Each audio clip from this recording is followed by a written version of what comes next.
उत्तर प्रदेश की राजधानी लखनऊ से इस वक्त बड़ी खबर निकलकर सामने आ रही है। लखनऊ से इस वक्त की बड़ी खबर, जहां पर लखनऊ से नेपाल बस चलाने की तैयारी में है उत्तर प्रदेश सरकार। तो ये बड़ी खबर आपको हम बता रहे हैं, जहां पर परिवहन निगम 5 बसों को संचालित करेगा। ये लखनऊ से नेपाल के लिए जो बस चलेगी उसे परिवहन निगम संचालित करेगा। इसमें 5 बसें शामिल होंगी। तो प्राण प्रतिष्ठा के बाद श्रद्धालु बढ़े हैं। अयोध्या में लोगों का आना शुरू हो गया है, क्योंकि श्री राम लला का जो ननिहाल है वो नेपाल माना जाता है। इसलिए नेपाल से बड़ी संख्या में श्रद्धालु अयोध्या में श्री राम के दर्शन के लिए पहुंच रहे हैं, जिसलिए अब उत्तर प्रदेश सरकार ने एक नया फैसला किया है, जिसमें कि 5 बसें जो हैं लखनऊ से नेपाल के लिए चलाई जाएंगी, जिसमें बसों का संचालन उत्तर प्रदेश परिवहन निगम करेगा। तो इस वक्त की बड़ी खबर हम आप तक पहुंचा रहे हैं, जहां पर लखनऊ से नेपाल के लिए सीधी बस सेवा शुरू होगी, जिसमें 5 बसें चलेंगी।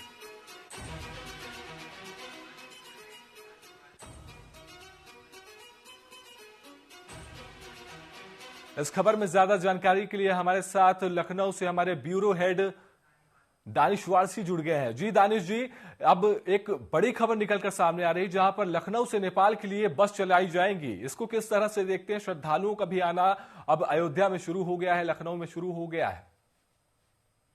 जी बिल्कुल, देखिए मैं बताना चाहूंगा कि अयोध्या में रामलला के दर्शन को लेकर के सरकार काफी प्रयास कर रही है, जिसको लेकर के उत्तर प्रदेश में भी परिवहन मंत्री दयाशंकर सिंह के द्वारा ये प्रयास किया जा रहा है। और इसके साथ ही जो है नेपाल से अंतर्राष्ट्रीय देश आता है, तो नेपाल से ही परमिट प्राप्त करके लखनऊ से सीधा नेपालगंज और नेपाल के लिए बस चलाई जाएगी, जहां पर श्रद्धालु लखनऊ से सीधे नेपाल पहुंच सकेंगे और नेपाल से सीधे लखनऊ भी पहुंच सकेंगे। हालांकि ये जो प्रोजेक्ट है 5 बसों को लगाने का, जो राम मंदिर को लेकर के शुरू किया गया है, प्राण प्रतिष्ठा के बाद से जो तैयारियां शुरू की गई है वो ये तैयारियां हैं कि 5 बसों को लखनऊ से सीधे नेपाल तक छोड़ा जाएगा और नेपाल के जो श्रद्धालु हैं वो अयोध्या तक आ सकेंगे। इसके साथ ये फायदा ये भी हो रहा है कि दिल्ली से भी कहीं न कहीं लखनऊ वाया होते हुए नेपाल तक बस शुरू करने का प्रयास चल रहा है।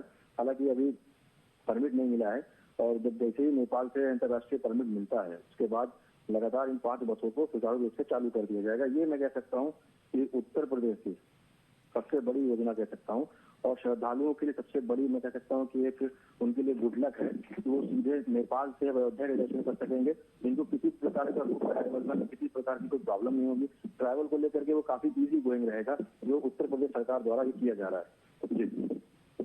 जी धन्यवाद दानिश जी। तो ये हमारे साथ लखनऊ से हमारे ब्यूरो हेड दानिश जुड़े हुए थे। तो बड़ी खबर आप तक हम पहुंचा रहे हैं, जहां पर लखनऊ से कि अब लखनऊ से नेपाल के लिए सीधे बस सेवा शुरू होगी, जिसमें 5 बसें उत्तर प्रदेश परिवहन निगम चलाएगा, जिसमें प्राण प्रतिष्ठा के बाद जो श्रद्धालु बढ़े हैं, जो नेपाल से श्रद्धालु श्री राम दर्शन के लिए अयोध्या पहुंच रहे हैं, उनके लिए ये एक बड़ी सेवा, एक बड़ी सुविधा के तौर पर इसे देखा जाना चाहिए।